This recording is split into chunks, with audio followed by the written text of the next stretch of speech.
Hey! This is Week in Review, where I give a heavy amount of analysis and/or rambling thoughts on one story while scouring the rest of the hundreds of stories that emerged on TechCrunch this week to surface my favorites for your reading pleasure. Last week, I talked about the Capital One breach and how Equifax taught us that irresponsible actions only affect companies in the PR department. Thomas Truchell/Phototech via Getty Images. The big story: Disney is going to eat Netflix's lunch. The content giant announced this week that when Disney Plus launches, it will be shipping a $12.99 bundle that brings its Disney Plus streaming service, ESPN Plus and ad-supported Hulu together into a single pay package. That price brings those three services together for the same cost as Netflix and is $5 cheaper than what you would spend on each of the services individually.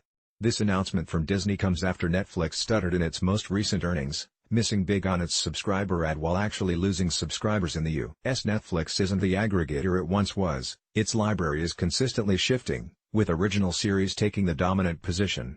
As much as Netflix is spending on content, there's simply no way that it can operate on the same plane as Disney, which has been making massive content buys and is circling around to snap up the market by acquiring its way into consumers' homes.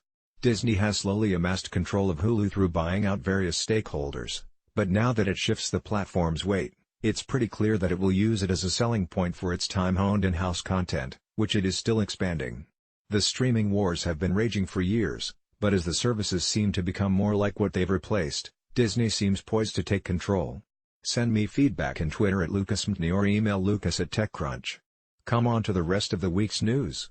Trends of the week. Here are a few big news items from big companies, with green links to all the sweet added context. Apple Card rolls out months after its public debut. Apple has begun rolling out its Apple Card credit card. We got our hands on the new Apple Card app, so check out more about what it's like here.